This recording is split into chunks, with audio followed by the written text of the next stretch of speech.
Hello, this is DrPaulCottrell, and I'm recording this on August 1st. So good morning. Uh, as of right now, there has been a lot of activity that has happened in the Middle East in the last, I don't know, 48 hours or so. So I want to kind of just do a review of what has been going on and where I think this is going geopolitically, how it may affect the US election cycle, and also how it potentially could affect markets. So, just to recap really quickly here, in July, there was a leader in Hamas that was supposedly killed by the Israelis, the IDF, which has been confirmed back in July. There was also a bombing in Beirut, killing a Hezbollah leader. And then the next day, there was, or about 24 hours later, maybe a little bit more than that, the leader of Hamas was targeted and killed in Iran. So Israel has been really trying to chop off the leaders of Hezbollah and Hamas. Now the question is will this escalate into a larger scale war because what Israel did in Beirut and in Iran just recently? Now, what was the reason that they targeted the leader of Hamas in Iran? Well, they've been looking for this guy for a long time, and they were able to get him. The reason why they were able to get him was that he was traveling to do an inauguration with the new, or celebration with this new president in Iran, because the previous one passed away. So the Israelis, their intelligence agency, was able to target him and kill him. It sounds like they used a drone to do it. So this opens up how deep can Israel target in Iran without them knowing about it. So Iran may feel as though they're threatened and that their leaders are threatened. Maybe, no one can prove it, but maybe the Israelis targeted also the president who, quote, died in that helicopter crash. Maybe. Who knows? Who knows? We don't really know. But it definitely makes the Iranian officials, the heads of state, to be concerned about the intelligence apparatus of the Israelis within Iran. So they may do a strike. Now, if they strike, this is most likely going to escalate. Now, what was the reason that Israel hit Beirut? Was because of the rocket hit on the soccer field in the Golan Heights. So this is starting to escalate. And as I have said, back in October, when, of last year, when this all started happening, I started recording this stuff, I think on the 10th, I think October 10th is when I started recording, maybe October 9th. But either way, shortly after October 7th, I said that if this continues, which it looked like it was going to, that this was going to be a larger conflict. This was going to be a conflict that involves a lot of different actors. And that means Egypt, Jordan, Syria, Lebanon, Iran. At the time, I didn't think, Yemen would be involved, but the Yemen's involved now. And you have this Houthi enclave attacking shipping lanes. This is becoming a larger conflict. And that there's going to be a chaotic thing that happens out of this that leads to a larger border system that will end up coinciding with what was written in the Bible, that there are boundaries for Israel.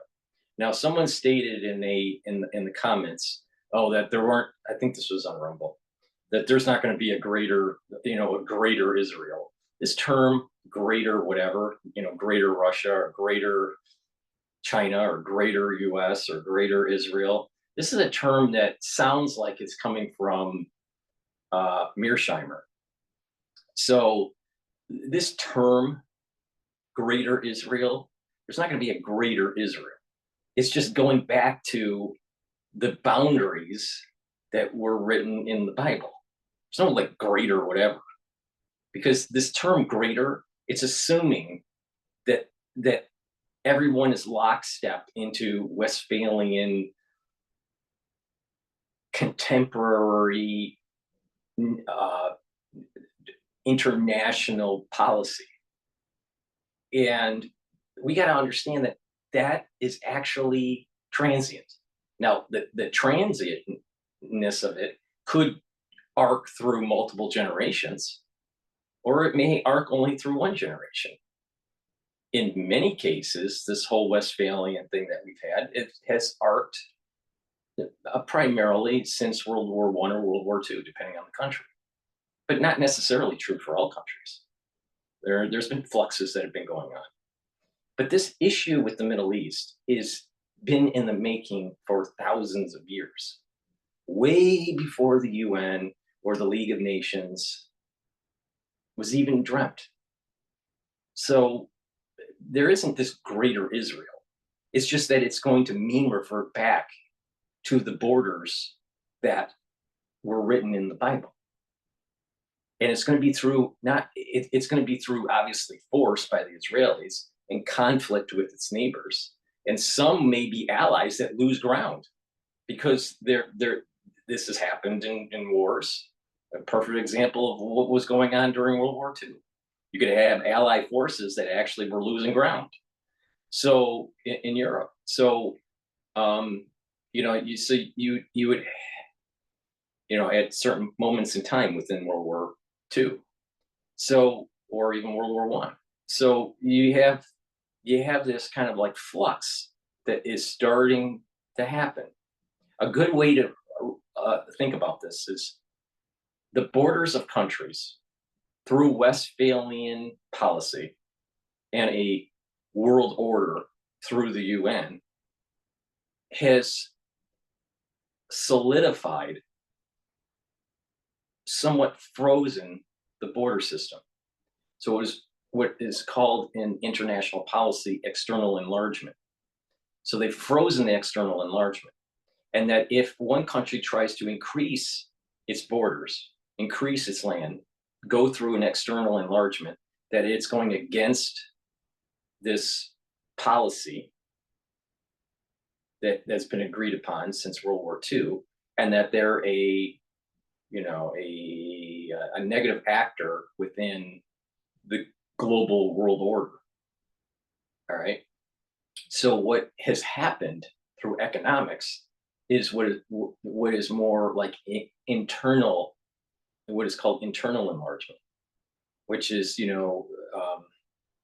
trying to gain power, not through adding border, but trying to gain power through technology or through other processes within a country. All right. So, but this order, this frozen order, through this Westphalian order, is starting to thaw. And now it's started in certain regions, it's becoming slushy. So it's not frozen anymore. 2 decades ago, it was more frozen. Right out of World War II, it was starting to freeze. But now, what we have now is in the Middle East, you're starting to see the border system for Israel is going to now get slushy. And because it's slushy, not frozen, what's going to happen is that the emergent behavior of war through some ally, Jordan's going to be an ally, Saudi Arabia is going to be an ally to Israel. But something's going to happen in such a way that east of the river, parts of Jordan own the east of the river. But part of that was actually in the Bible. Some of that region was promised to Israel. So for this to work, Jordan actually has to lose land. Same thing, Egypt is going to have to lose land. And these are, quote, supposedly allies to Israel. Now, Egypt maybe is lesser of an ally than Jordan, but something is going to happen where land will be lost by the ally forces because of some sort of emergent behavior. All right. Maybe they're an ally and then Israel goes against them. Or maybe they're an ally and then all of a sudden Jordan decides to attack Israel. Or maybe one of the actors that are against Israel, like Iraq, or certain factions within a certain region of Iraq, start to attack Jordan, and Jordan loses ground, because I don't think Jordan's that strong. And then Israel comes in and takes. The point here is that the boundaries are now elastic. They're not frozen anymore, and that they can move now. Now they're moving around. All right. So this is not about, quote, a greater Israel. It's not. See, using the term greater Israel is like assuming Israel is moving into tanks and they're just pushing the border out. That's not what's happening. What's happening is that there's a war that's going on, and that there's an emergent behavior with these 7 different fronts that will move the border system closer to what was written in the Bible as what the promised land borders were. Now there's an interpretation exactly how the line, it's the way that the Bible states it. It's most of the border is described in points. Well, you can draw a straight line to a point, or you can draw a curvy line to a point. So, but the idea here is it's about points. So, so there is a little bit of interpretation of exactly where the borderline is, but this thing is this thing is emerging towards biblical, over time, biblical border system, what was promised to the Jews. All right. So it's not a greater Israel. That would be, they're getting into tanks and they're pushing into Saudi Arabia, and they're pushing, they're pushing into Iraq and Iran, and that's not what they're doing.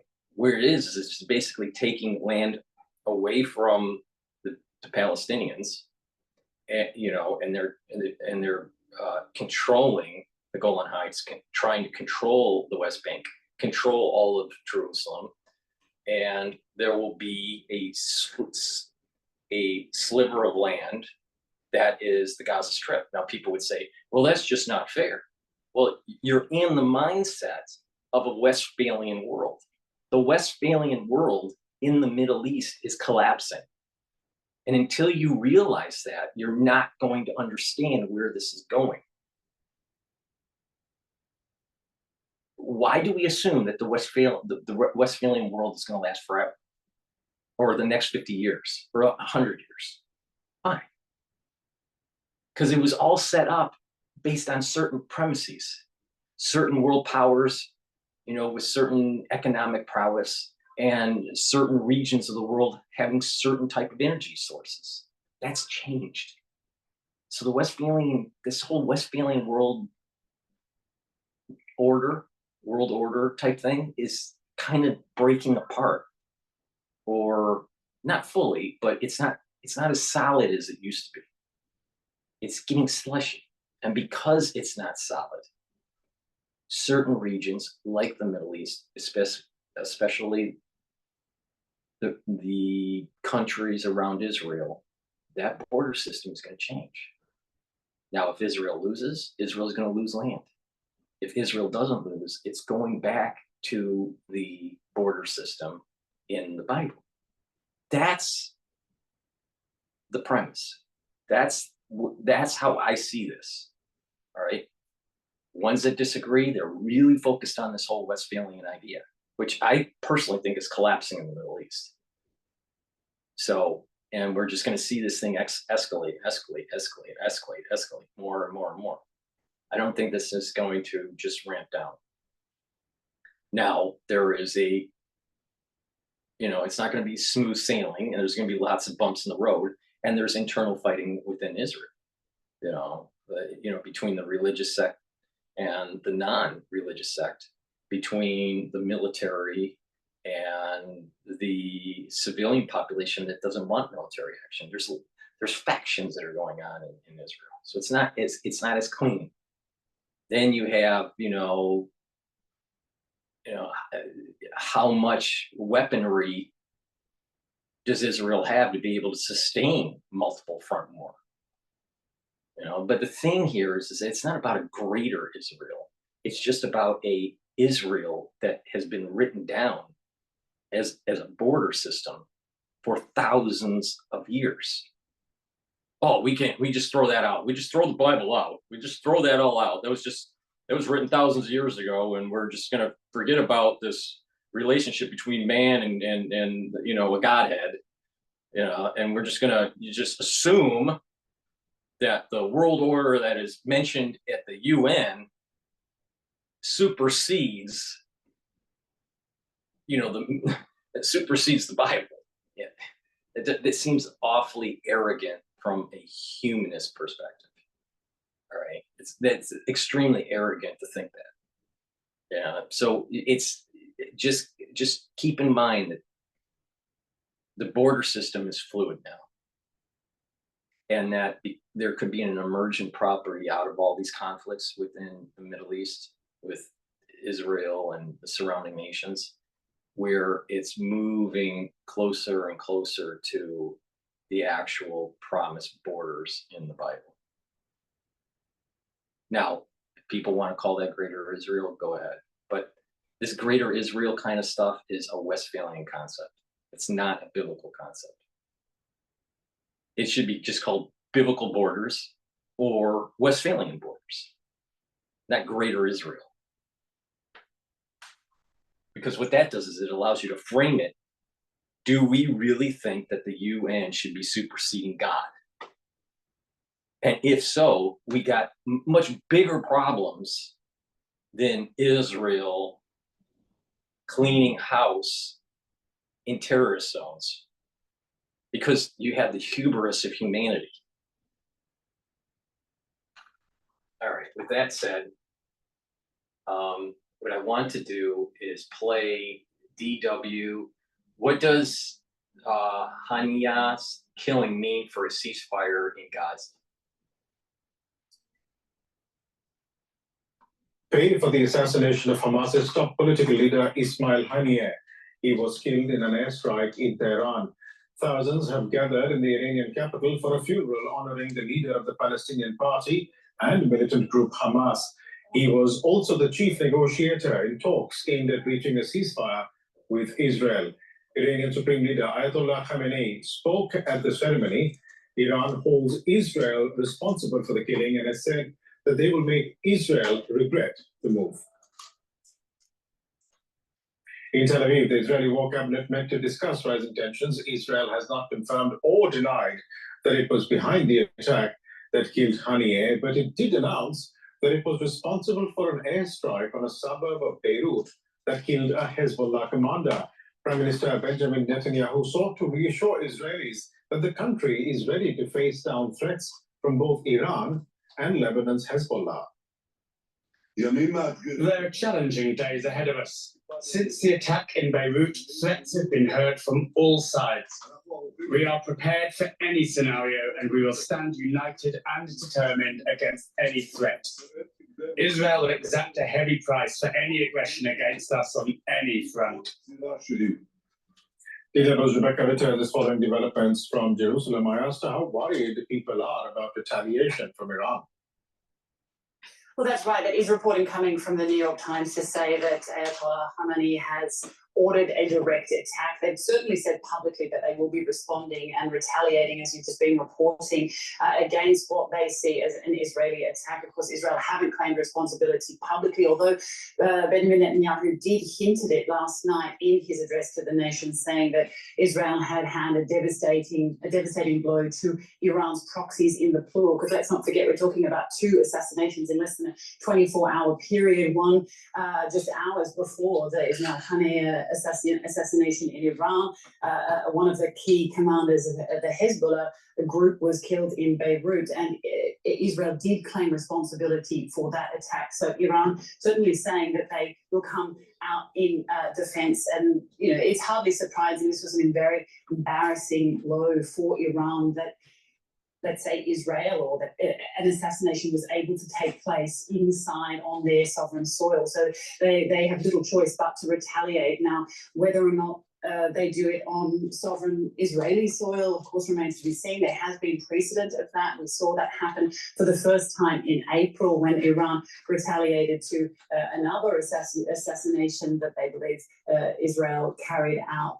And they, sent hundreds of missiles and drones in to Israeli airspace. Most, of course, were shot out by Israel and its allies. But there's certainly precedent for that, and we'll just have to see how big an attack Iran are prepared to give Israel. But we are talking also, there are people talking about a 3-fronted or multi-fronted attack where all of Iran's proxies may coordinate, including the Houthis from Yemen and Hezbollah and Hamas as well. So we'll just have to see how big it is, and then, of course, what that means in terms of a wider conflict in the region. Hamas leader Ismail Haniyeh was involved in the negotiations with Israel on a ceasefire in Gaza and the return of the hostages. What does his death mean for these efforts?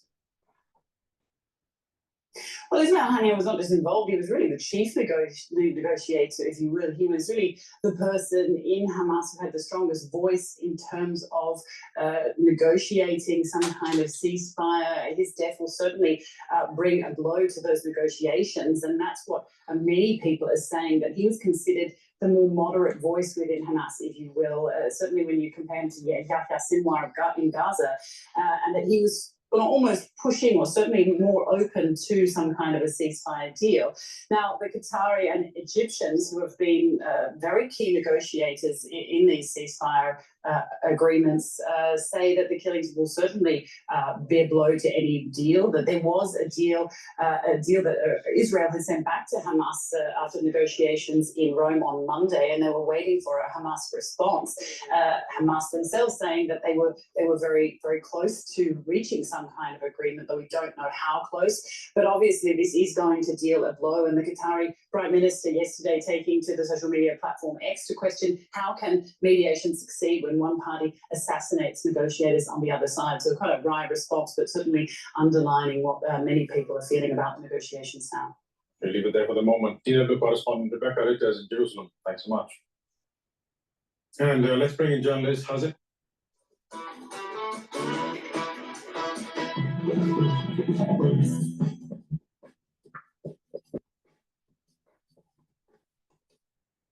And let's bring in journalist Hazim Balusha, who spent a lot of time in Gaza before he had to leave. He joins us now from Cairo.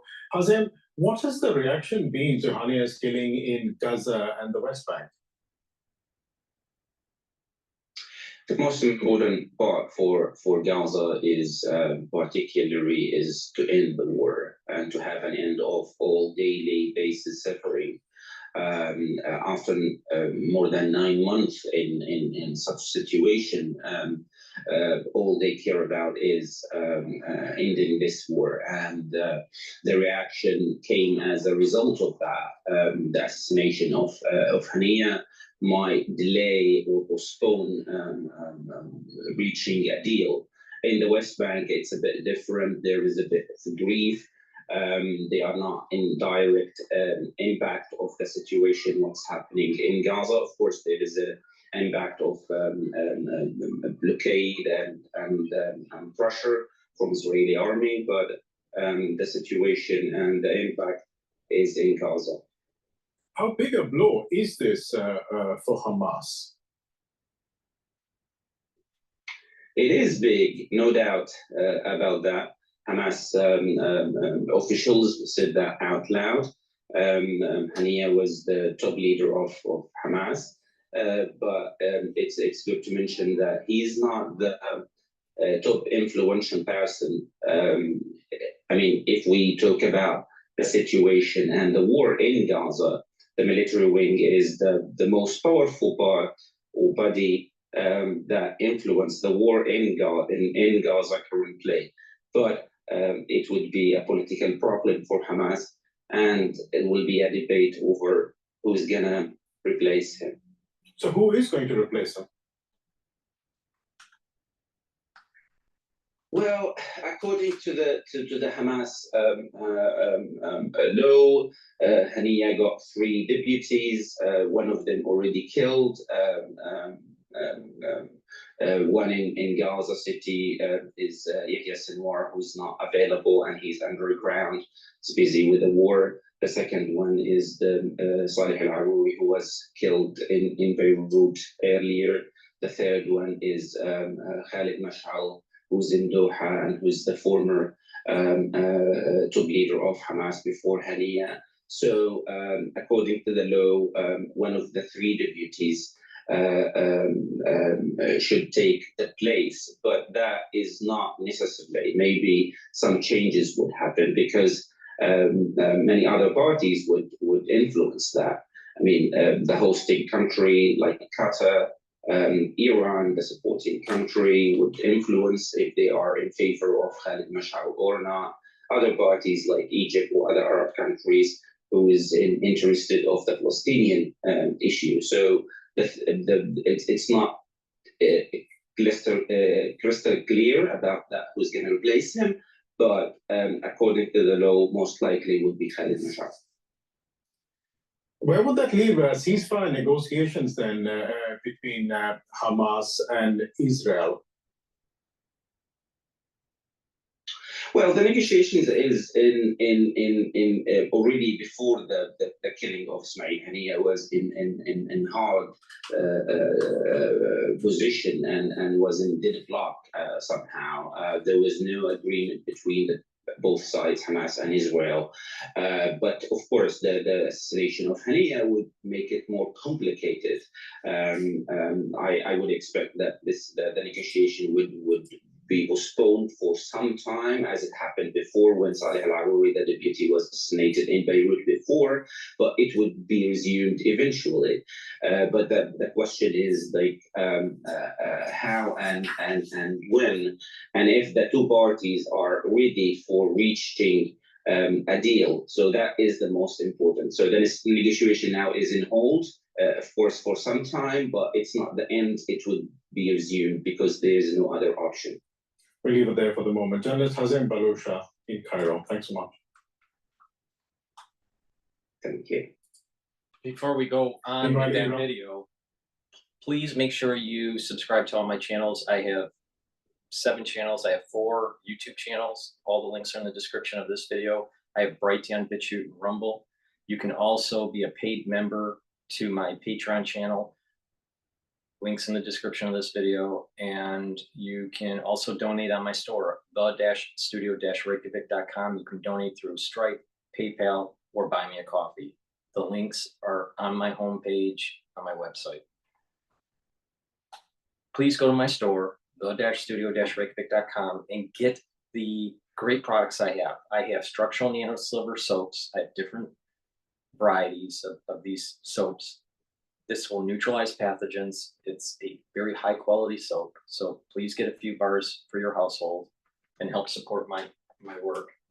In addition, I sell the best toothpaste that you can buy, right?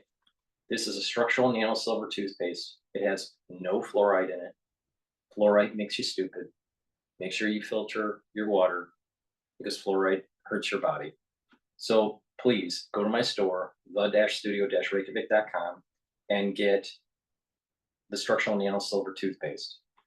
This structural nano silver toothpaste will neutralize pathogens, whiten your teeth, freshen your breath, reduce that gum irritation. When you're reducing that gum irritation, that means that you're reducing the chances of a receding gum line. It's also, by doing that, you are rejuvenating your gum line and it'll look younger. You look at people's gum lines that are older and they're not as well preserved. So it's important to use this toothpaste. In addition, good oral hygiene reduces the chances of cardiovascular disease. It's not the only way to reduce cardiovascular disease, but good oral hygiene is really important. Someone that has bad oral hygiene, they'll have cardiovascular problems because there is going to be bacteria and plaque, microscopic plaques can get into the bloodstream and cause inflammation in the actual vascular system. But bacteria can also start to create havoc on your valves of your heart. So you can get valvular disease with poor oral hygiene. So it's really important to have good oral hygiene. This structural nano silver toothpaste is the best toothpaste that you can get. Now, get a few tubes of this for your household, and you'll be happy. And you know, you're doing wonders for your body.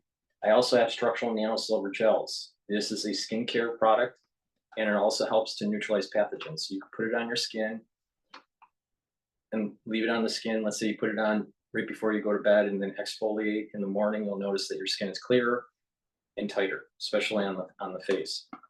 In addition, you can put this on an abrasion or a cut or a minor burn, and it'll help heal it quicker. It'll also help heal some acne. In addition, because it neutralizes pathogens, you put it on your hands, you put it around your mouth, around your nose, around your eyes, around your ears, lightly coat your nostrils. It'll stay active for 5 hours, and you're neutralizing pathogens. This is very important, especially during the cold season. So this is a dual purpose product. So please go to the store and get the silver gel. You can also get it in a dispenser that's easy to carry in your bag, the silver gel in the dispenser, but you use it basically the same way. Both of these products are dual purpose. So please go to the store and get the silver gels. With that said, let's continue with DW. Is vowed to take revenge for the killing of Ismail Haniyeh. The assassination was a massive security breach and a huge embarrassment for Iran's leaders. Any retaliation could come in several different forms. What could a response from Iran look like? And how far does Tehran really want to go? Tensions in the Middle East were already high after Israel's assassination of Hezbollah's top commander, Fawad Shukur, in Beirut. Both incidents have intensified calls by Israel's enemies for retribution. But experts say Iran's leaders want to avoid a war with Israel, and an outright attack seems highly unlikely. Backed by the United States, Israel has formidable resources at the ready, including an army of some 170,000 active duty soldiers. It also has an advanced air force with some 200 fighter jets, plus the well-tested Iron Dome rocket defense system. Iran could also ask its proxies in the region to step up their activities. Hezbollah could launch a massive barrage of missiles at Israel from Lebanon, similar to the one Iran launched in April. That unprecedented attack of some 300 missiles and drones was largely repelled, but some managed to penetrate the Iron Dome system, causing damage inside the country. Last year, US intelligence estimated that Hezbollah has over 100,000 rockets at their ready. Hezbollah could also carry out a strike on civilian targets within Israeli territory. This is a much less likely possibility. I think it's important to mention, and I'm sure many people that are listening to this video know this, but it's important to mention, Hezbollah is more mechanized, more armed, more experienced than Hamas. Now, the terrains are different, the experience of the enemy are different, comparing Hamas and Hezbollah. But Hezbollah is much more experienced, more trained, and they're in a different terrain than the Gazans. So Hamas was difficult to root out, but it was an urban warfare. So that it's difficult, but Hamas wasn't as well trained or well mechanized. Hezbollah, that's a different type of war, and that's going to be problematic for Israel. Now, Israel has been in Lebanon before, and it didn't, it was kind of like their Vietnam in a way. But there is a change in warfare now, and we saw it with Ukraine, and that is the use of drones. So that adds an extra dimensionality to the battlefield. Now, whoever dominates in drone warfare, I think will dominate in this region. Now, the Israelis might be able to dominate in this. Maybe not. I'm sure that the Iranians have good drone technologies, and that they are selling them or giving them to Hezbollah. So Hezbollah is probably going to be armed with good AI technologies. The question is Israel's AI drone technologies better? Who knows? But we're seeing the emergence of drone warfare, AI drone warfare, which may be that extra technological innovation in warfare that tips the scale in Israel's favor. But again, this drone warfare can also probably go underneath the radar of the Iron Dome and hit Tel Aviv. Now, hitting Tel Aviv would be like hitting New York. So, and it would galvanize the people even more to fight, to fight a northern front. So that's part of the calculus. Do they hit Tel Aviv or not? But the point here is that these things can escalate. A miscalculation can happen, and you can see in how these border systems can radically change, right? Because of changes in warfare technology and miscalculation of what to hit and all this stuff. So this is probably going to be an AI drone kind of test thing that's going to be going on in the northern front. AI has been mentioned in targeting Hamas in Gaza, but now I don't think there's so much of AI directing, social learning, autonomous drone kind of technology for warfare in Gaza. I don't think that was happening. Targeting individuals, geolocating, artificial intelligence kind of algorithm type stuff. I think it was called Predator, the Google program that they were developing. Maybe I'm wrong with that. I'd have to look that up. But Lebanon and Syria, this northern war, and even parts of Iraq with Israel, this might be like a test bed for this AI drone warfare. We're seeing a little bit in Ukraine, where they're flying a drone and they're attacking tanks. And tanks are very vulnerable with these types of technologies. But I think this is going to be used in a different way. And the problems that Israel had when they were in war with Lebanon before, some of these problems may be mitigated with this AI drone warfare. But the point here is that Hezbollah is better trained, better armed than Hamas.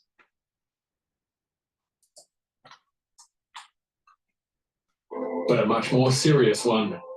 An attack of this kind would almost definitely lead to an even further escalation. But Iran's retaliation won't necessarily happen on Israeli soil. Aside from Hezbollah in Lebanon, Iran backs a number of allied militant groups across the Middle East, in Iraq, Syria, Gaza, and in Yemen. Tehran is now already encouraging the Islamic resistance in Iraq, a coalition of militias, to step up its attacks on US targets there after months of calm. And so And in the Red So it's Sea, not just the sphere of Israel, but also the sphere of the United States. And these isolationists in the United States, thinking that we can be just not help Israel or whatever. At the moment, we are tied at the hip with Israel, in this problem, and a big part of this is oil. The world rotates on oil. The world economy rotates on oil. It's not nuclear. It's not. It's oil.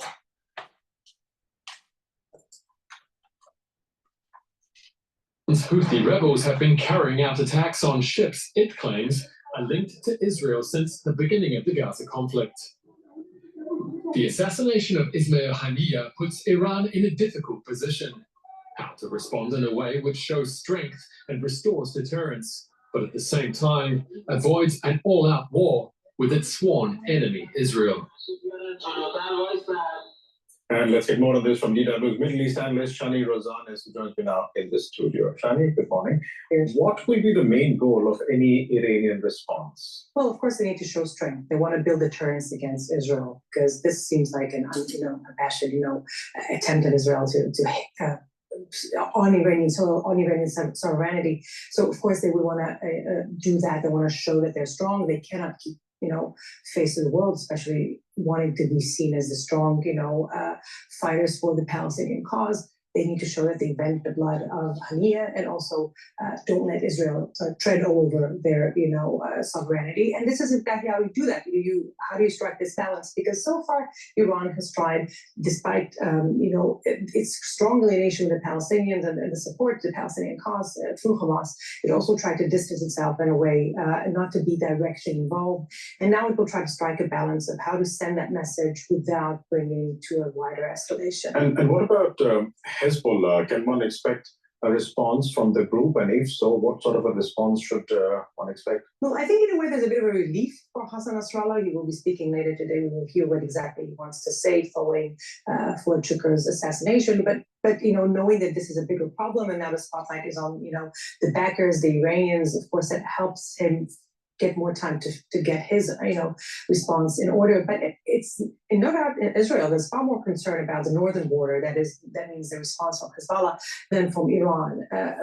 Mostly because it's just much shorter time and much shorter distance. Israel has very little time to respond to any attacks from Hezbollah. Hezbollah is considered to be the best armed proxy Iran has in the region, with over 150,000 missiles in different ranges. So when Hezbollah decides to attack, it can be very deadly. Well, what we've seen from Iran in April is that Israel had much longer time to respond, and eventually also the attack was more than 99% of the barrage was, Israel managed to stop.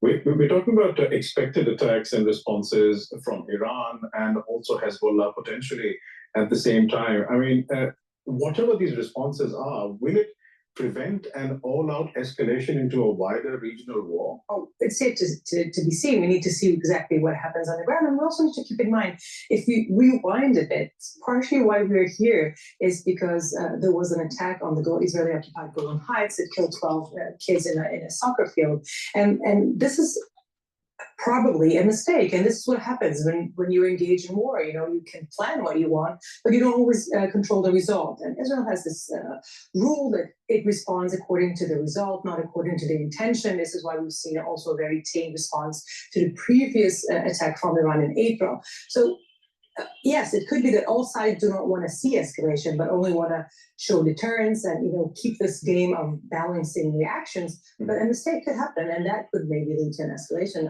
taking things out of hand. Shall you stay with us? Just to remind our viewers, the visuals that they're seeing on their screens right now are live visuals coming from Tehran. This is the funeral procession of Ismail Haniyeh, the top political leader of Hamas. That's happening right now in Tehran.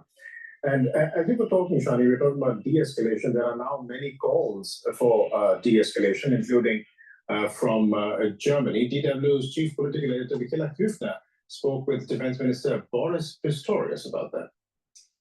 Currently, there's a huge concern that there could be an all-out war in the Middle East after the Hamas leader was killed in Iran, Mr. Haniyeh, but also a leading member of Hezbollah. Your American counterpart, Lloyd Austin, says that the war could be prevented. What is your assessment at this moment? Well, of course, Lloyd Austin is right. It can be prevented, but it needs to be prevented because nobody can wish or can even imagine a further escalation in the region. We don't need that. We don't want that, and we have to try everything to make influence available to all actors in the region, not to escalate, and pay attention to de-escalation and to do everything for getting peace back in that region as soon as possible. What does this mean for German weapons deliveries, weapons commitment towards Israel, but also for Germany's participation of UNIFIL on the Lebanese border?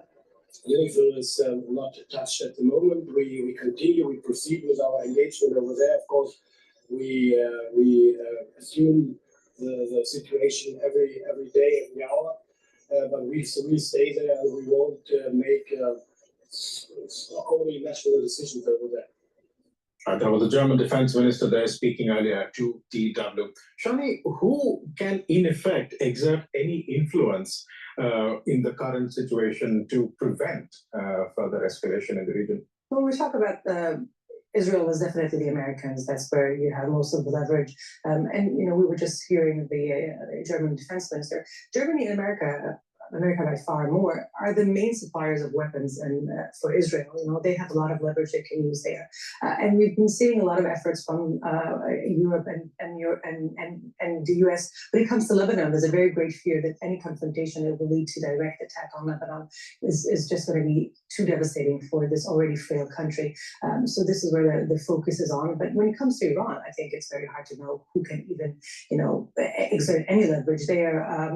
I think it's, you know, I think what Israelis were counting on when they initiated this was the assumption that that Iran, as a rational player, will have zero interest in actually an all-out war and a wide escalation. We will have to wait a little longer to see if that assumption is in any way correct. We'll leave it there for the moment. Shani Rodanis, thanks so much for coming to the studio for that. All right, so that's DW on the killing of the Hamas leader. I want to go to CNN here. They just published this about an hour ago.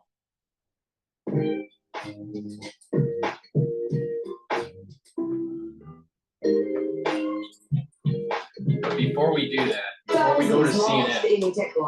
we go to CNN, this is PNN, and I need to do a commercial. Please go to my store, the-studio-reykjavik.com, and get the structural nano silver liquids that I have. I have different types. I have this one in a 30 ppm. I have the max 14 in a 14 ppm parts per million. I also have max 35. What you do is you take a teaspoon of this a day, you just swish it in your mouth, you gargle with it, and you swallow it. What that's doing is it's neutralizing pathogens and improving your mucosal barrier, improving your gum line, improving your oral hygiene. And when you're doing that every day, you're lowering your chances of getting sick. Now, the whole idea here is that people don't realize that when people get sick, they may be, let's say they get a cold, the common cold, they may be getting the common cold and it lasts for about a week or so, but it takes weeks, about 3 to 4 weeks for it, especially if you had a cough and a respiratory infection. It takes weeks for the body to heal. Now, if someone gets, a sickness like a common cold 2 or 3 times a year, you're talking about 4 weeks per cold incident, right? per episode times 3. That's 12 weeks to go from contraction to actually healing over those 3 time periods within that year. That's 12 weeks of the year. That's so the point here is it's not just the duration of the symptoms, it's the duration of the healing. Now, if you don't contract, if you don't get sick as often, your body is less inflamed. When your body is less chronically inflamed, you heal faster, you have a better immune system, you have lower pro-inflammatory cytokines, and your body ages slower. So it really is in your benefit to follow what I'm saying. And the compound effect of this is why anti-aging happens, why you're slowing down the aging process. And not just that, you have more vitality because you're not chronically inflamed. So go to my store, the-studio-reykjavik.com, and get the structural nano silver liquid. Take it every day. Take a teaspoon of it a day. I take a teaspoon of it a day. If you're not feeling well, you're starting to get that feeling of a cold or whatever, take a tablespoon or 2 a day. All right, and you want to swish it in your mouth, gargle with it, and swallow it.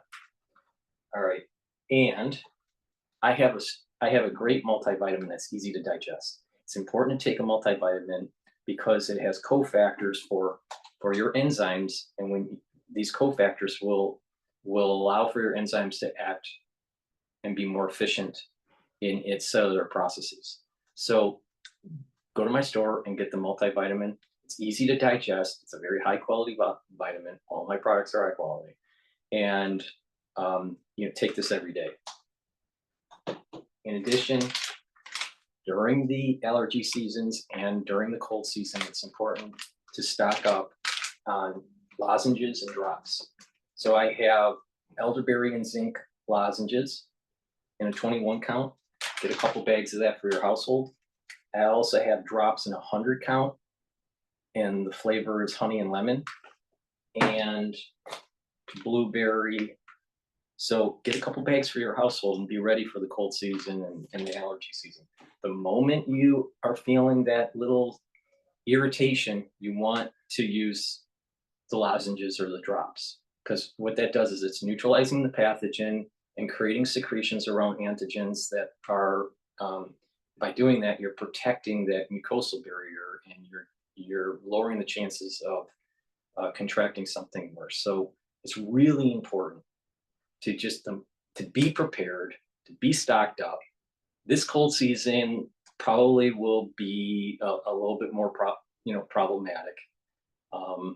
If the epi curves of different things that are floating around out there continue to elevate. So please take my advice and get the lozenges and the drops, stock up, get a couple bags for your household, and just be ready. All right, because you want to attack it. You want to attack the irritation right away. That's the key. Because like I said, if you contract something, even if it's benign, even if it's somewhat benign, like a common cold, and you have it for a week, it takes weeks for the body to truly heal pre-contraction of the common cold. All right. So doesn't it make more sense to just mitigate it with the things that I'm telling you to take? So please go to my store, the-studio-reykjavik.com. Remember slaying Hamas political leader Ismail Haniyeh as the Middle East region remains on edge. Iran observing 3 days of mourning for Haniyeh and his bodyguard, who were killed in a pre-dawn strike on Wednesday in the Iranian capital. Iran and its allies are vowing retaliation against Israel, which is neither confirmed nor denied being involved. Israeli Prime Minister Benjamin Netanyahu addressed the nation on Wednesday, saying Israel had delivered crushing blows to its enemies. He said Israel would not give in to calls to end the war in Gaza. Well, separately, Israel is confirming that its fighter jets killed Hamas's military chief, Mohammed Deif, in a strike in Gaza in mid-July. The IDF released this video. At least 90 Palestinians were also killed in that attack. Right, we've got CNN reporters standing by with the very latest.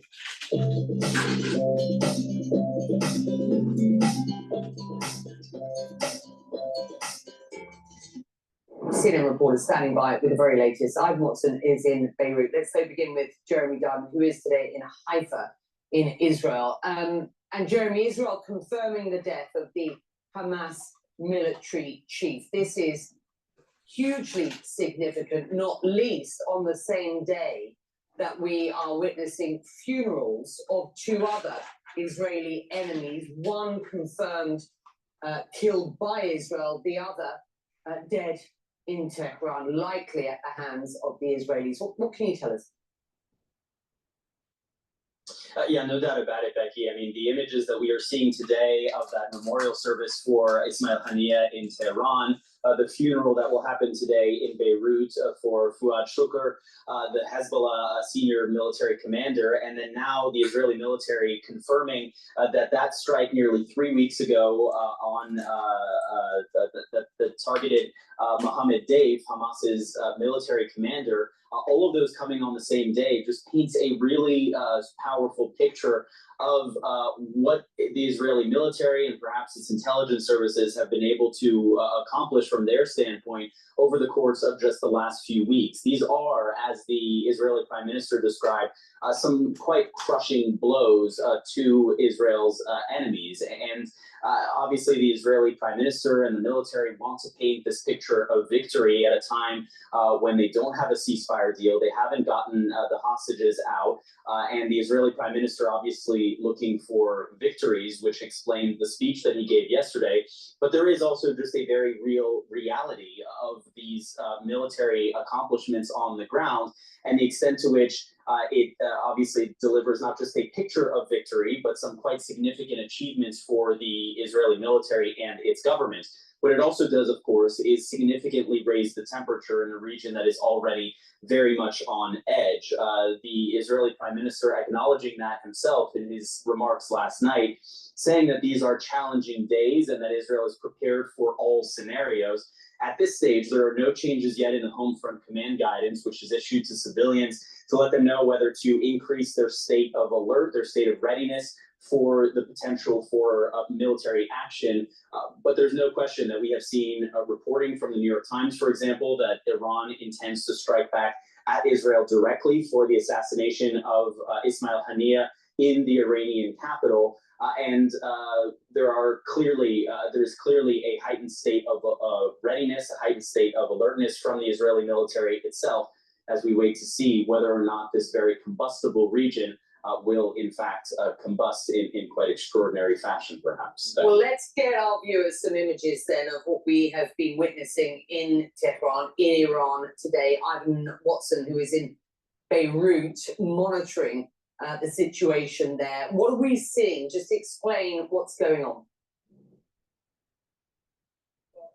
The Iranians have been showing the highest kind of respect for Ismail Haniyeh, the political chief of Hamas. There's been a funeral procession from Tehran University to Tehran's Azadi Square. Prayers led by the Iranian Supreme Leader, Ayatollah Ali Khamenei. We've seen images released of several of Haniyeh's surviving sons, two of his surviving sons, embracing his coffin, mourning. It's expected will be transferred, his remains, from Tehran to Doha, where he has been based for years now as a guest of the Qatari government for his ultimate funeral. I mentioned the sons in part because Haniyeh, two of his sons and several of his grandchildren were killed in an Israeli strike in Gaza several months back.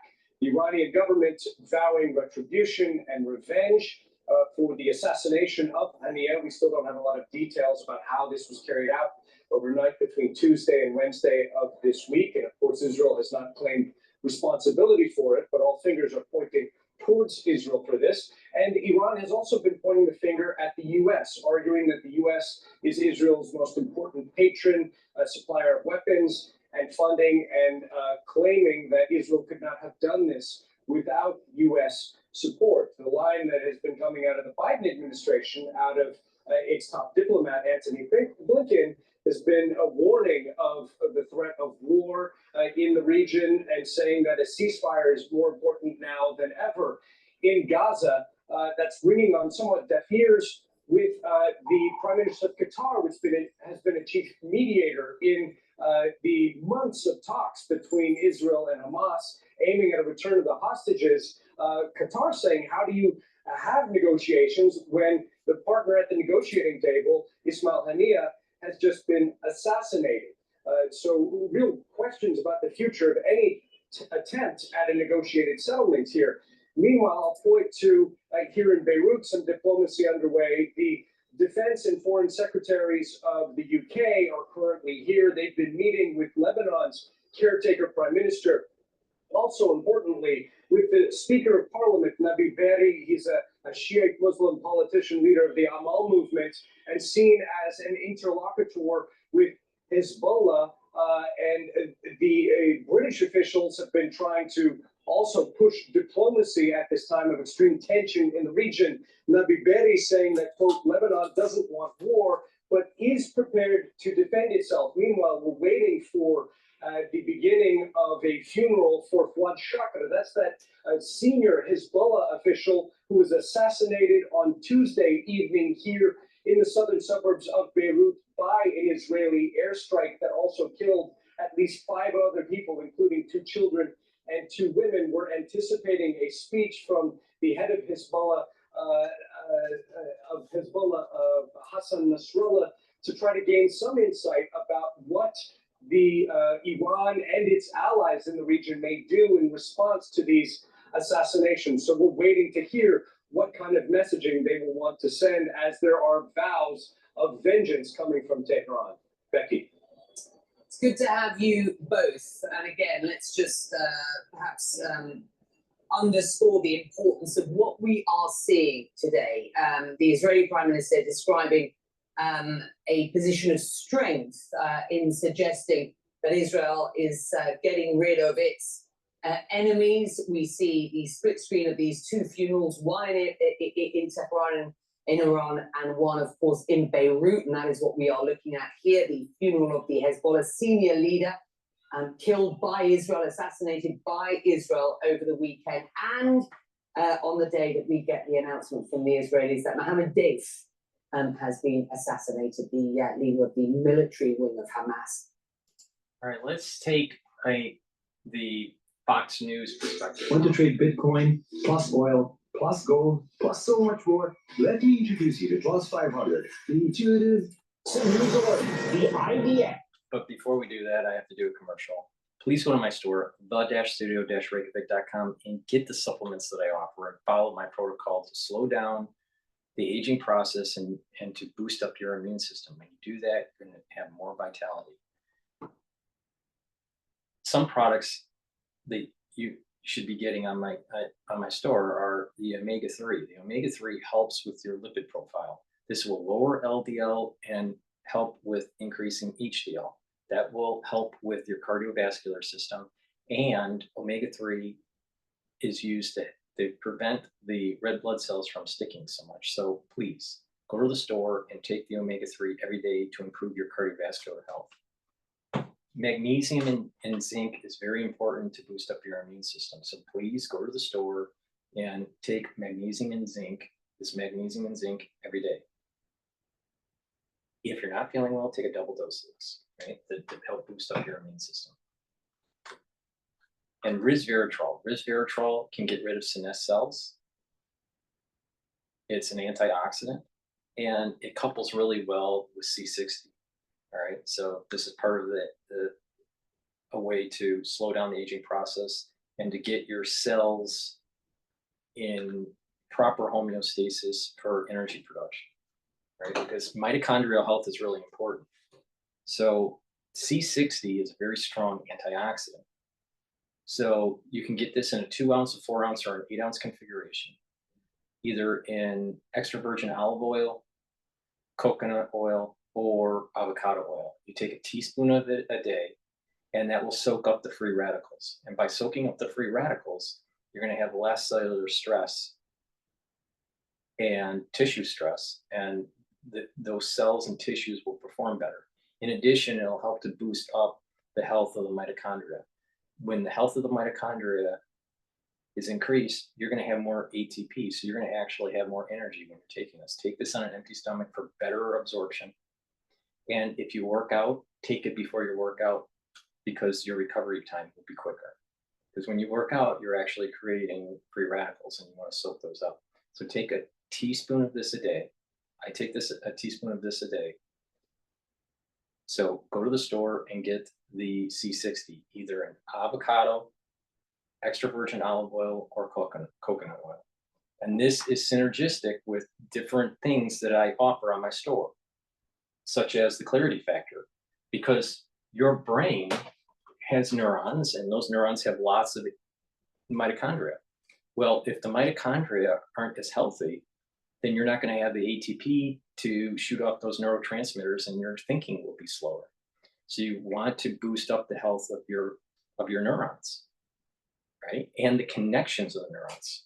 So the C60 will help with reducing the free radicals in neurons and help with boosting up those mitochondria in those neurons. Clarity factor will get rid of that brain fog and allow you to clearly think for work and for school. And even if you don't work or go to school and you're older and you're retired or whatever, it's important to be taking this every day, because what this is doing is allowing those neurons to be firing and keeping those dendritic connections to allow for your neural network to be faster.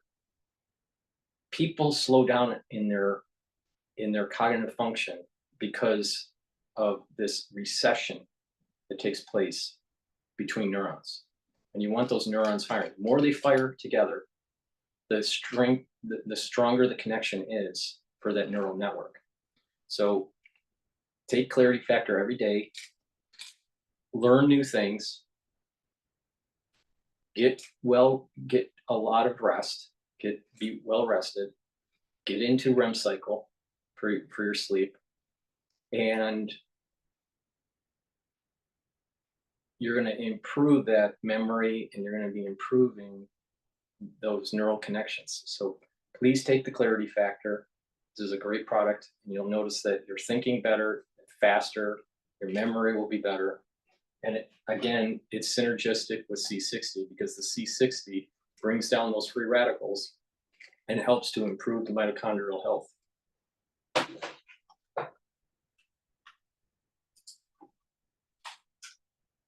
Confirming just moments ago that Mohammed Deif, the top military commander of Hamas and the so-called Osama bin Laden of Gaza, has been eliminated, killed in this airstrike in mid-July. The news comes as Iran is reportedly ordering an attack on Israel over the death of top Hamas political leader Ismail Haniyeh. Iran's supreme leader posting on X, quote, "Following this bitter, tragic event which has taken place within the borders of the Islamic Republic, it is our duty to take revenge." Rebecca Heinrichs is a Hudson Institute senior fellow, and she joins me now. Rebecca, let's start with this breaking news. What is the significance of the death of Mohammed Deif?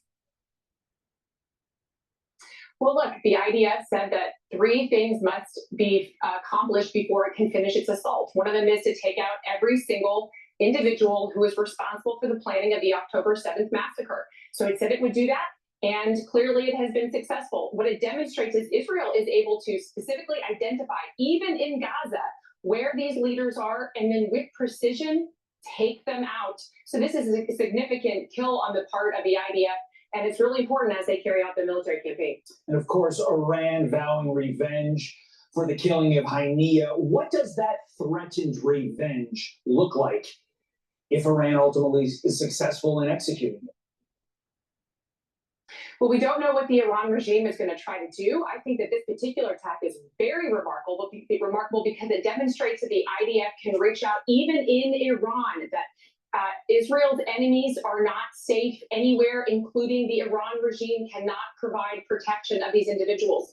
And Hania was there because of the Iran regime's new president's inauguration. So it's really, it shows that the Iran regime is not powerful enough to keep these individuals safe. And so now we're going to wait and see how Iran regime responds. But obviously, Israel's preparing for the worst, even though the Iran regime retaliated the last time Israel reached in and took out a terrorist inside Lebanon, that the regime really responded in a way that Israel could deal with. They could intercept them with their missile defense system and then respond at their choosing. Does the U.S. need to be on guard for anything specifically in response to this attack by Israel? Well, the United States should always be on guard because the Iran regime in particular views the United States and Israel as one and the same. We are the big Satan and Israel is the little Satan in their eyes. And so there's a lot of bluster. Remember, part of what Israel has done for the United States is to demonstrate the Iran regime is not as powerful as we thought that they were. That Israel, a small country, is a mighty country, very powerful, and isn't afraid of what the Iran regime might do in retaliation as Israel seeks to take out its enemies. And so the United States should really take some courage from Israel and permit Israel to respond in this way, provide the diplomatic support that Israel needs, provide the military backing that Israel needs to permit Israel to finally finish the job. So where's the White House in all this, Rebecca? Here's John Kirby with somewhat of an answer. Listen. We don't want to see an escalation, and everything we've been doing since the 7th of October, we've been trying to manage that risk. Those risks I'll tell you, down when every it day. comes to Kirby and Blinken, I just find them just to be idiotic. Just totally idiotic. They're just managing the crisis in the world, especially with Ukraine and with the Middle East. It's just terrible. Absolutely terrible. Bunch of dipshits. Up right now, it's not like we take a blind eye to what Iran is capable of doing and has shown their capability of doing in the region. It's not like we've demonstrated an unwillingness to defend Israel from threats in the region, including from Iran, if that happens. And we maintain that capability and that readiness to do so now. Rebecca, what message does a rather milquetoast statement like that send to both Israel and Iran? Well, first of all, John Kirby is doing it once again. He's talking about a fear of escalation, but escalation is a neutral term. What we don't want is the Iranians to escalate to win. What we do want is Israel to escalate sufficiently and only to the necessary degree so that it prevails. It wants the Iran regime to stop funding these militant proxies that continue to attack Israel. That's when the conflict will stop. So my hope is that Kirby will stop making an equivalence between the two sides, back Israel fully and say, listen, we're going to be behind them until they do exactly what they say they're going to do, which is take out the enemy. One last point. You see the Chinese and the Russians making similar comments, but taking the side of America's enemies, the side of Hamas, the side of the Iran regime. They're meddling, trying to provoke and get inside the United States' political election leading up to it, and also just trying to create a problem for the United States and Israel. This all leads to the question, is the ceasefire basically off the table now in the coming weeks? I think we know the answer to that, Rebecca. It does seem like it is. Rebecca Heinrichs, thank you so much. We appreciate your time this morning. Thank you. I'm Steve Ducey. Before we go to the next video, please go to my store, the-studio-reykjavik.com, and get products like ashwagandha root, really important to control your blood glucose levels. You know what? A big disease that happens in the United States is diabetes. And a big part of that is due to lifestyle and too many sugary foods and too much food and all this. So you need to control your blood glucose levels, because too much glucose in your bloodstream will actually aid your vascular system.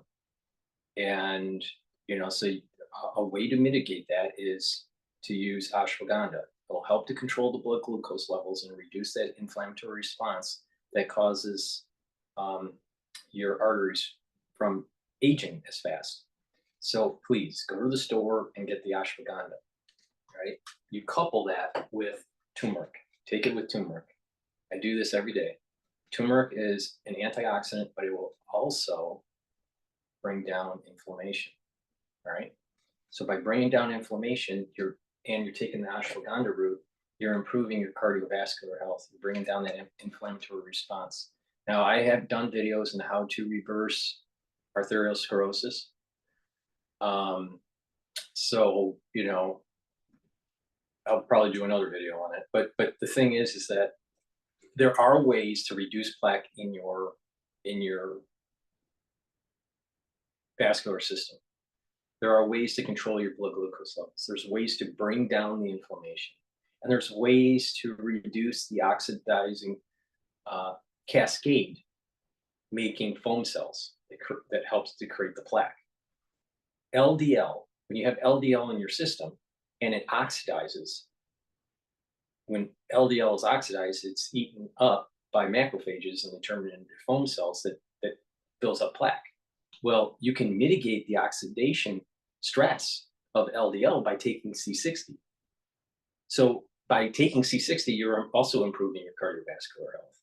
By bringing down the inflammatory response cascade, by taking turmeric, you're helping with your cardiovascular health.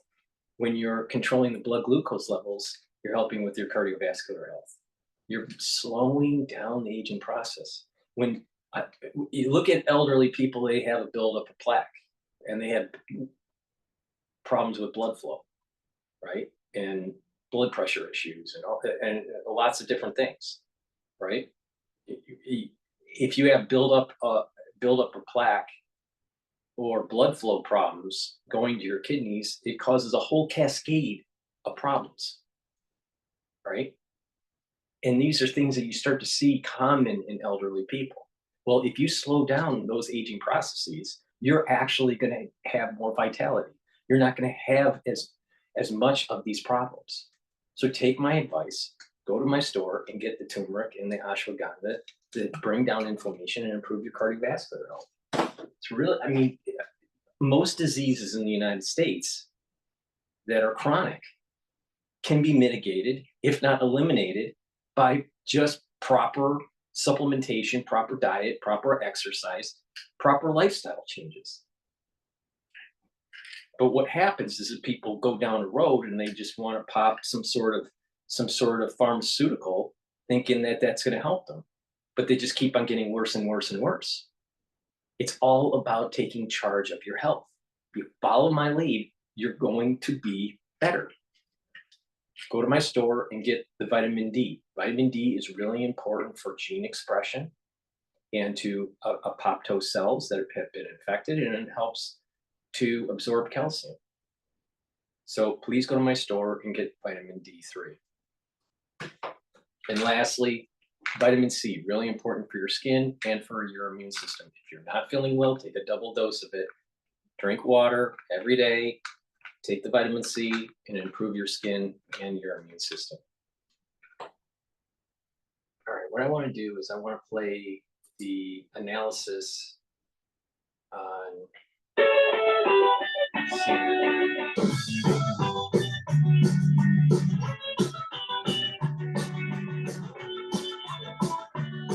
you know what? I'm gonna jump to a different. I'm gonna jump to CBN.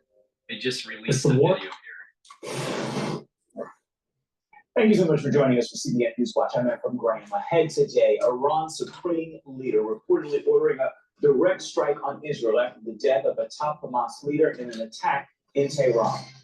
But even as Israel prepares for retaliation for taking out terrorist leaders, Prime Minister Netanyahu has a warning for anyone who attacks the Jewish state.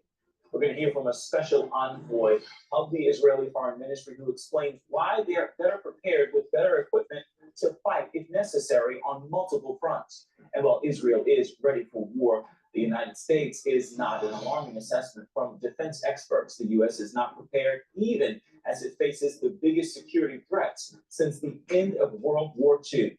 And a cyber war with Russia or China could even knock out our power and water in our own homes. All those stories and more ahead today, right here on CBN Newswatch. This is CBN Newswatch. I want to begin this half hour in the Middle East, where the supreme leader of Iran has reportedly ordered a direct strike on Israel after the killing of Hamas leader Ismail Haniyeh. Israel is bracing for that retaliation after the elimination of Haniyeh and a top commander of Hezbollah. But as CBN Middle East Bureau Chief Chris Mitchell reports from Jerusalem, Israeli Prime Minister Benjamin Netanyahu is warning those who attack Israel will pay a steep price.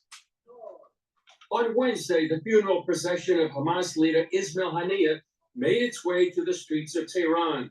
While Israel has not claimed responsibility for his death, the New York Times reports Iran's Ayatollah Khamenei has ordered a direct strike on Israel in retaliation for the attack on Iranian soil. A senior Hamas leader said Haniyeh's death affects ongoing negotiations between the terror group and the Jewish state. There is no point in talking about ceasefire negotiations amid bloodshed and assassinations. The IDF also confirmed the death of Mohammed Deif, Hamas's #2 leader in Gaza, on July 13th. In an address to the nation Wednesday night, Prime Minister Benjamin Netanyahu said Israel is prepared for any retaliation. There are challenging days ahead of us. Since the attack in Beirut, threats have been heard from all sides. We are prepared for any scenario and will stand united and determined against any threat. Israel will exact a heavy price from any aggression against us on any front. He emphasized Iran is the power behind all the threats. Since the beginning of the war, I have conveyed that we are in a struggle against Iran's axis of evil. This is a war of existence against a stranglehold of terrorist armies and missiles that Iran wants to tighten around our necks. U.S. Secretary of Defense Lloyd Austin said America will stand by Israel in the event of an attack. If Israel is attacked, we certainly will help defend Israel. You saw us do that in April. You could expect to see us do that again.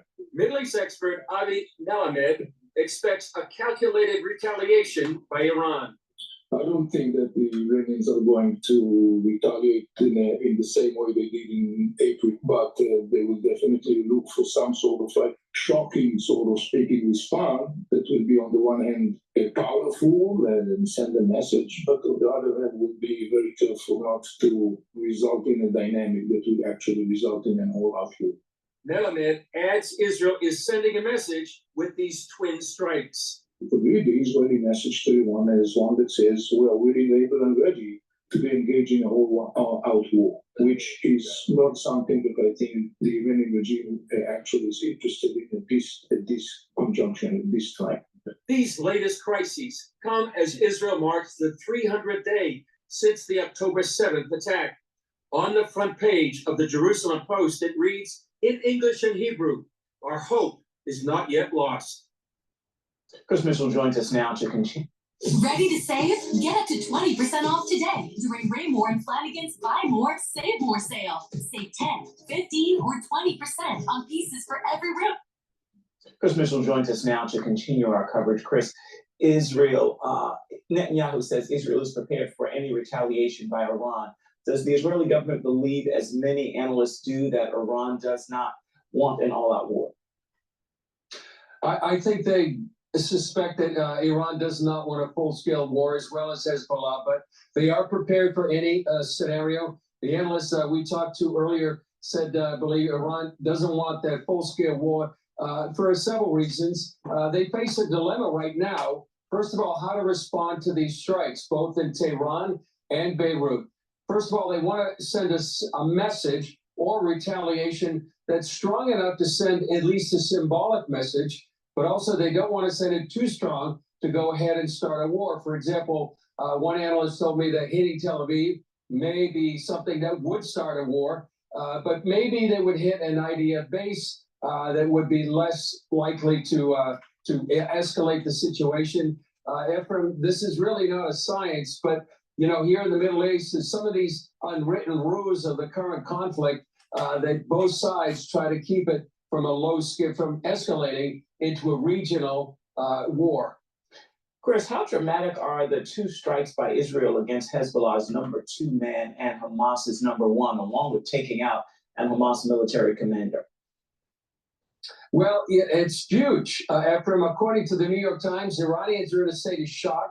They, first of all, have to be embarrassed, actually having, their guests be executed or assassinated, as some say, on their soil.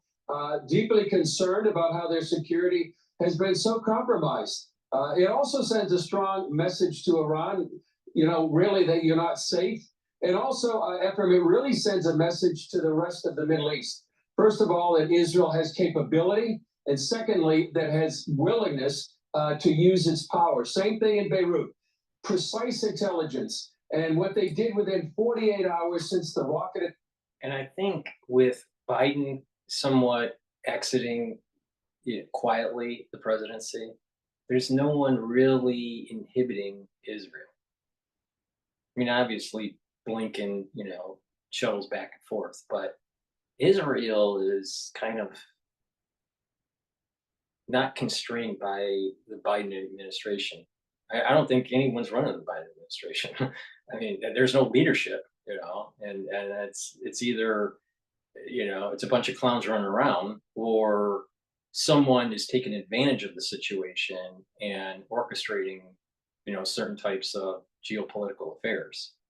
I think it's probably more so that it's not coordinated and it's very chaotic than some puppet master trying to orchestrate events. But I do think that the Israeli government is taking advantage of this vacuum of leadership from the presidency.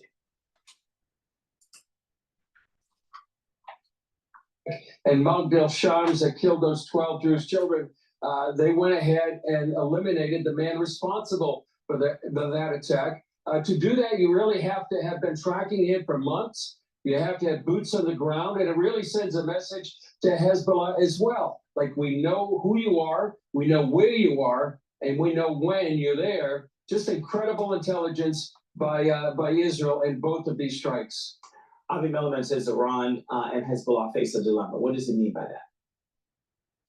Well, as we said, I talked about what Iran and Hezbollah do. They face a dilemma how to respond to these strikes. They want to be strong enough to send a symbolic message at the very least, but they don't want to send too strong a message or retaliation to go ahead and start a war. They really need to thread the needle on this. We'll see what happens here in Israel and here in Jerusalem. We're kind of expecting what that kind of response is going to be.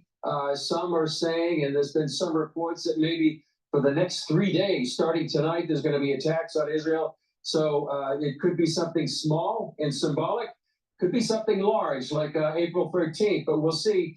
A strong message by Lloyd Austin as well, that he said that the U.S. And this is important. This is important because it did seem that the United States government and the presidency was a little bit more engaged with the retaliation strike by the Iranians.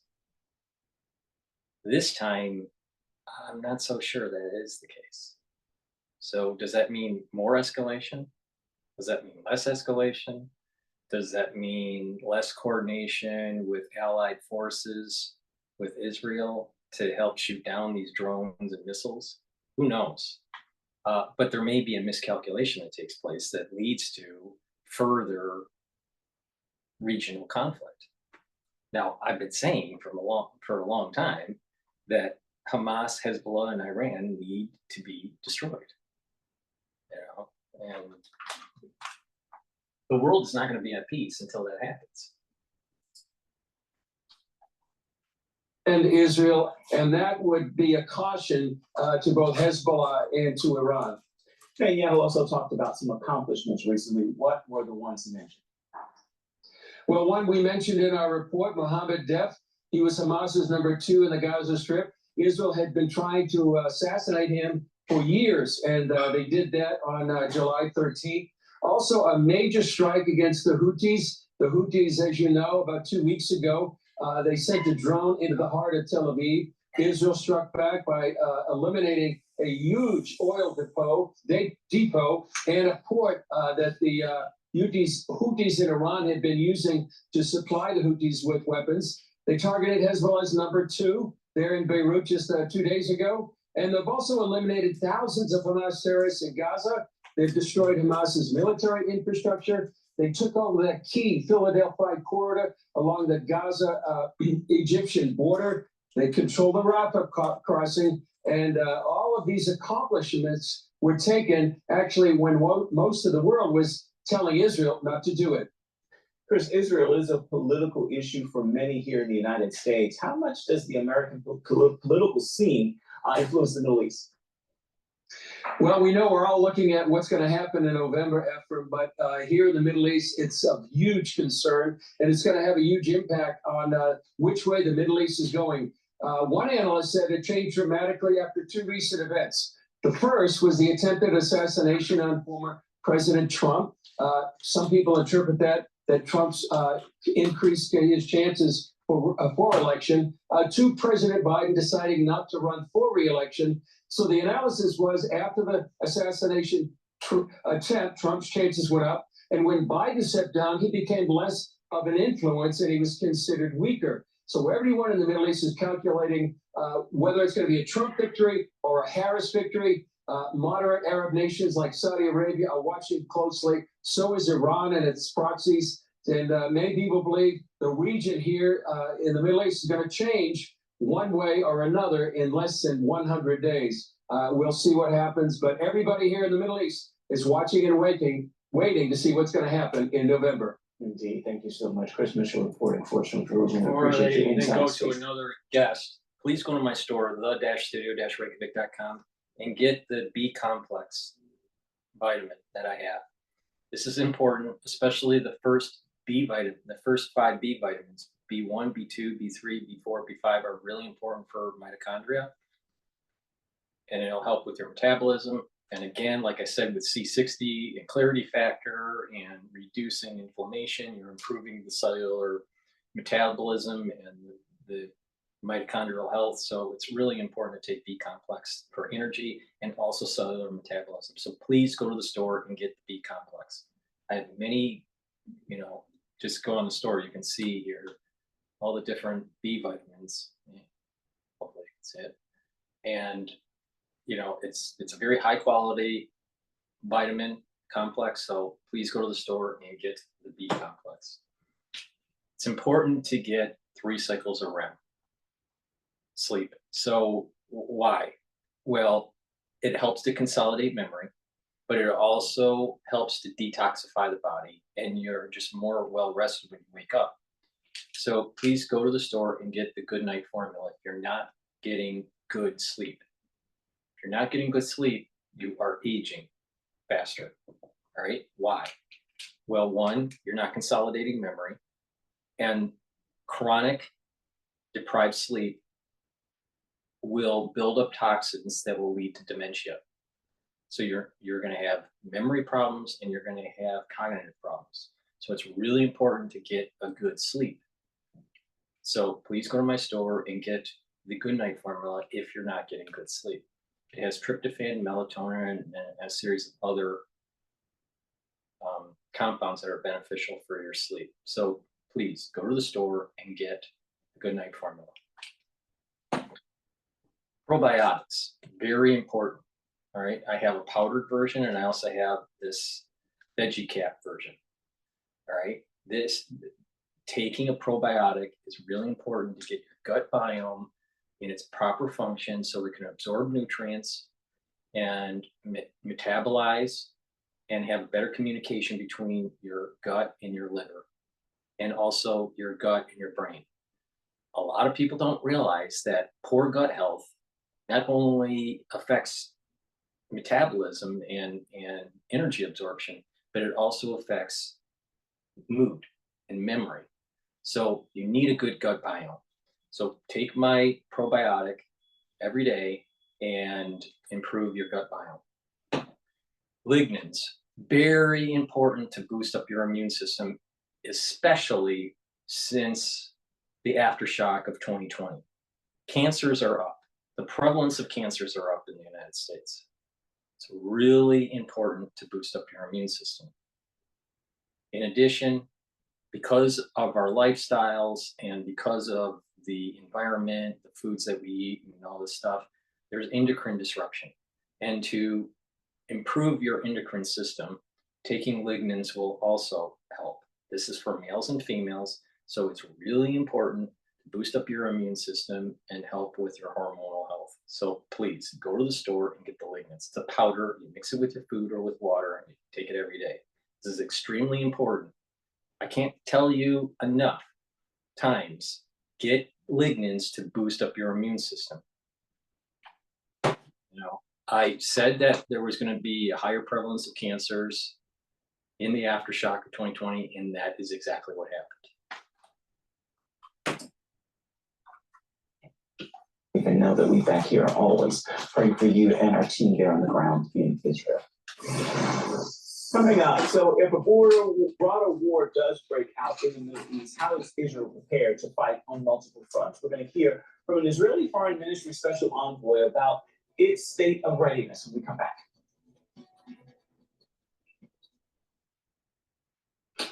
World leaders.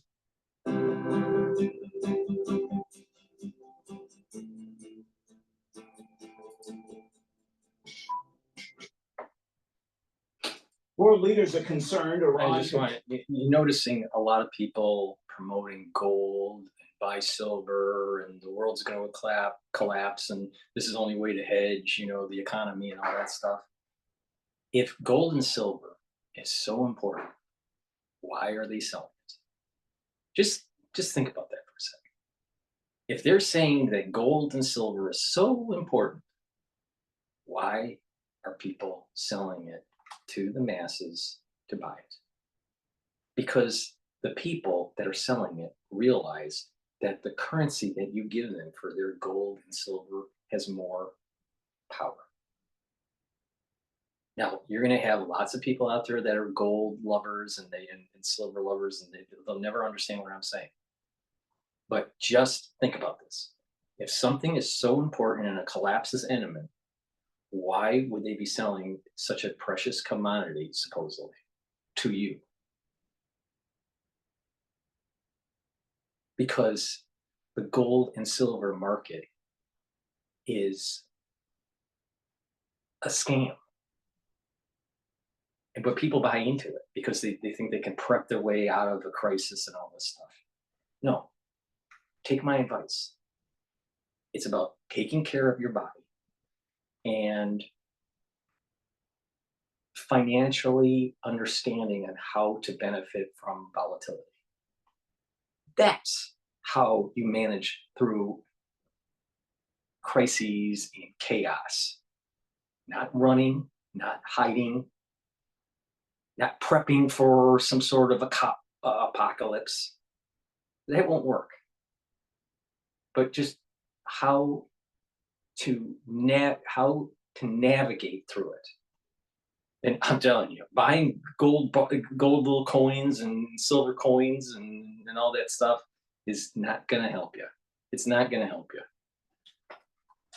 The total scam. Out a military response following the assassination of Hamas leader, which may escalate into a broader conflict in the Middle East. On this week's edition of The Global Lane, Israeli Foreign Ministry Special Envoy Fleur Hassan Nahum says, while Israel does not seek war, it is prepared for fighting on multiple fronts with better readiness and equipment than in the past. Well, it's not ideal, as you can imagine. We didn't want any of this. On the 7th of October, we were brutally attacked from the south.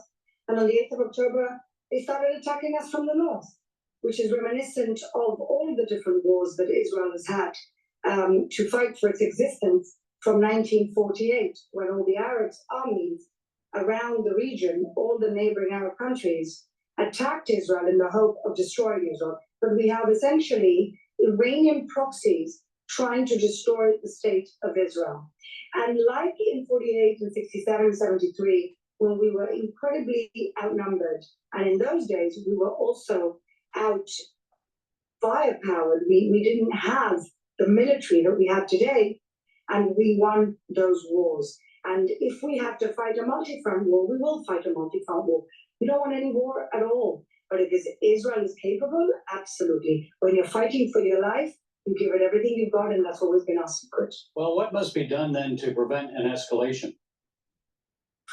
Well, the first thing that Hezbollah should do is actually go to the resolution 1701, which was the UN resolution that was signed at the end of the 2006 war. All they have to do is really comply with an agreement they signed, and that is to go and take their troops behind the Litani River, which means it gives Israel a buffer zone between Hezbollah and our border. What's been happening since October 8th, we have had to mass evacuate. At the beginning, 100,000 people. Now it stands at 60, 70,000 people from the north, 10 kilometers from the border. And we've done something that we never had to do, and that is create a buffer zone within our country and not outside our country. We need to get back to the point that we return our displaced people back to their homes, and that we have enough of a buffer zone with Hezbollah to protect our communities in the north. Well, we know that missile that killed those 12 children in Majal Shams was made in Iran, and Iran sent about 150 ballistic and cruise missiles directly from Iran against Israel back in April. We can't forget that. And now they're funding and have been continuing to fund and arm Hamas, Hezbollah, the Houthis against Israel and her allies, as you mentioned. So what needs to be done then to stop Iran from spreading this violence in the Middle East? Well, first of all, the West has to accept that Iran is the problem. Remember, at the beginning of this administration, we had another attempt at cutting a deal with them. These people are genocidal jihadists. And so the last thing America has to do is try and get towards a deal with Iran. They should be isolated, we should have maximum pressure, and we should actually think about regime change in Iran, which is something that the Iranian people, 80% of the Iranian people, want regime change in Iran. And that's what we should be working towards. Because otherwise, everything else going on, whatever Israel's doing and whatever America helps us to do, is whack-a-mole. Because everything goes back to Iran. Well, how might these two assassinations then affect Israel's effort to get American and Israeli hostages back? I guess ceasefire talks are unlikely to proceed now. Well, that's a good point. I'm not sure what's going to happen now to the hostage negotiations, which is very sad for those families who have been relentlessly advocating for a deal to get their loved ones home. So I'm not sure what happens now in terms of the hostage negotiations. But I still think that the pressure on Hamas now, with their number two political person, the guy who brings them the money, the guy that brings them international allies, that guy is now gone. I'm hoping that Yair Sinwar, who is the mastermind of all of this, will now feel the pressure, will now feel the isolation, in order to perhaps want to save his own neck and make a deal with Israel. Well, it sounds like he wants to be a martyr. To American politics, it looks like Kamala Harris is going to be the Democrats' presidential nominee. How concerned are you about her stance on Israel, and what difference would selecting Pennsylvania Governor Josh Shapiro, a Jew, as her vice president make on her Israel policy? Well, Josh Shapiro is a well-known Israel ally. He is somebody who is very happy to call himself a proud Zionist. And so I'm very happy that he's being considered. We need good people. We need people who understand who their real allies are. I believe that Vice President Kamala Harris made a mistake by not going to the speech of Prime Minister Benjamin Netanyahu. At that point, she's chose the fringe and not the center. And this is really, I think, ultimately not good for her electoral hopes. But I hope she understands that the real enemy here is Islamic fundamentalism. And it troubles me deeply when I saw a little clip of her 3 days ago speaking to a Muslim audience saying, I don't believe in Islamic fundamentalism. I don't believe in using that word. So I don't understand really what her stance is. I'm not sure anybody really understands what her stance is on foreign policy in the Middle East. But somebody like Josh Shapiro could really help me. Okay, Fleur Hassan Nahum, Israel's Foreign Ministry Special Envoy, thank you for joining us today. Also in this week's. Please go to my store, the-studio-reykjavik.com, and get the new product that I have on the store. Is the olive leaf extract. This is important for your immune system and for cardiovascular health. All right. So it's going to bring down inflammation. Like I said, by bringing down inflammation, it's important for your immune system. So it's going to be more robust. But not just that, this will help with LDL levels. It'll bring down the LDL levels and increase your HDL levels. So please go to the store and get this great product that I have. It's new, the olive leaf extract. Take it every day. I have partnered up with Rainbow Herbals, and we've created an even better bar. This is made from essential oils from the Himalayas, and it's an all-purpose bar, skincare bar. You can put it on your skin, just rub it on your skin, and leave it on there. And what you'll notice is that, you do this on a regular basis. You can do it every day, but you can do it every other day or every third day. And you'll notice that your skin is smoother, and you'll notice that it's softer. It softens the skin, and it also smooths the skin. It will also help to heal wounds. So if you have a cut, an abrasion, or a minor burn, it'll help to heal that. It'll help to reduce the itch from a bug bite, like a mosquito bite or something like that. If you pull a muscle and you're in muscle ache from a workout, rub it on the muscle, you'll get relief from that. So it's an all-purpose bar. It's a great bar. It's a great skincare bar. If you have eczema or psoriasis, rub it on there to relieve that situation. So please go to the store, get the Even Better bar. It's made from essential oils from the Himalayas. It's all natural. We have also created these deodorants, also with essential oils from the Himalayas, in citrus and in peppermint, lavender, tea tree. These are for males and females, so get a few bars for your household. It's very high quality. It has no aluminum in it. It has no baking soda in it. Just essential oils from the Himalayas. It's very high quality. Use a deodorant every day, but it'll help to slow down. It'll help to soak up toxins and detoxify the body. It does it slowly. So, doing it every day, you're gonna start to notice that you're not just using a deodorant, but you're helping to detoxify your body. So I believe in the concept of dual purpose. Why? Because you're buying high quality items that are a little bit expensive, and that if you are given dual purpose, it lowers the actual real cost of the product because you can use it for multiple things. So go to the store and get a couple bars of this for your household. It's for males and females. I use the citrus. Many people get the peppermint, lavender, tea tree. I just don't like peppermint. It's okay. I can have my favorites, right? But please go to the store and get the deodorants that I offer. It's the-studio-reykjavik.com. Link is in the description of the video. And lastly, I have these applicator sets. So with the structural nano silver liquid, like the Max 14, the Max 35, or the structural nano silver solution, you just put that in the spritzer or the dropper or the nasal spray, and you can carry it with you in your bag and use it accordingly. So get a applicator set if you haven't already, and you'll be able to carry around easily those structural nano silver liquids from my store. Please go to the store, the-studio-reykjavik.com. Link is in the description of this video.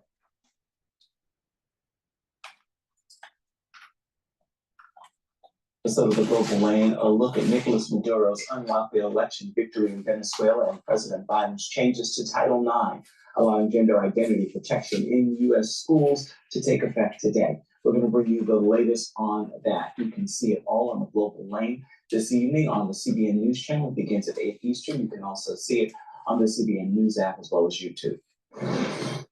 Still ahead, Israel may be ready for major warfare, but the United States is nowhere nearly as prepared, even as it's facing the biggest security threat since the end of World War II. We're going to bring you a look at this alarming story. It's coming up next.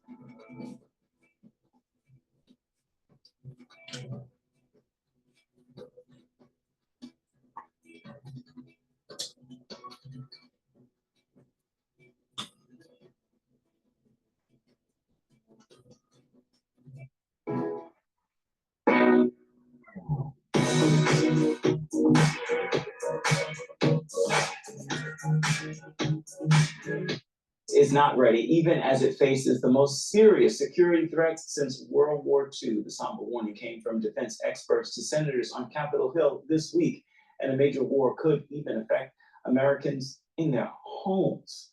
CBN's Dale Hurt has the story.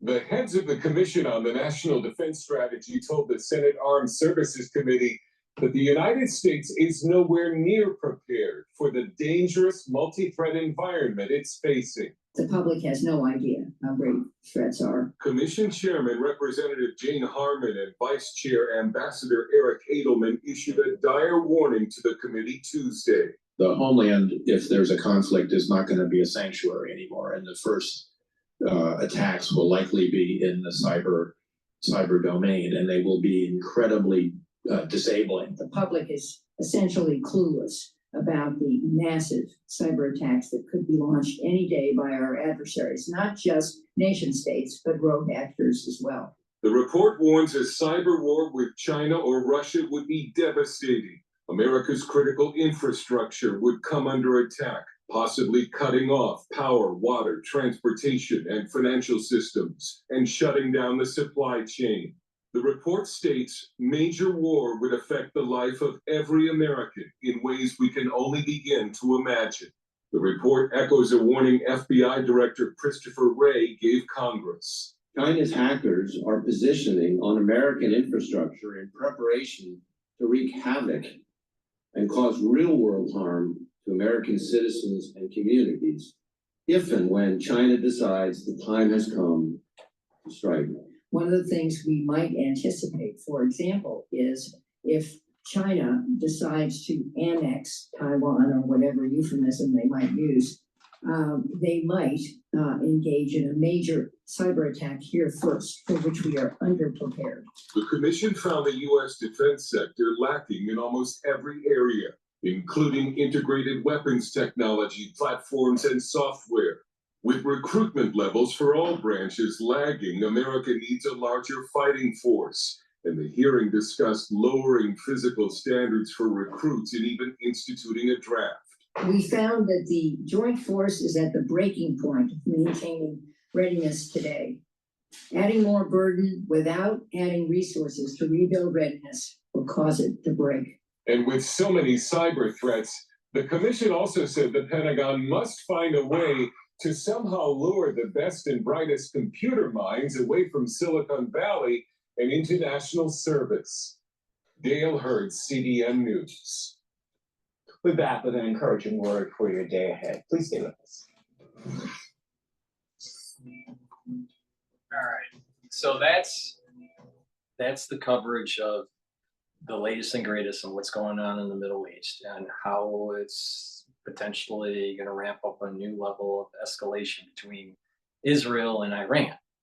So stay tuned. Right now, oil was elevated yesterday, but it's starting to go down a little bit today. Equities are down as of this recording. So we'll see what happens. Please subscribe to all my channels. I have 4 channels on YouTube, Brighteon, Bitchute, and Rumble. Please subscribe to all of them and click the notification button. That way you can see all my work, even if one of the channels gets a strike and I can't publish on them. So please subscribe to all of those. If you could, please share the links of my videos and ask your social media to follow me. I'd greatly appreciate it. You can follow me on X and on GETTR. Links are in the description of this video. And that way I can reach more people and help them navigate through these issues, all right? And especially help with improving the health of their body and of their family. Thank you for listening and have a nice day.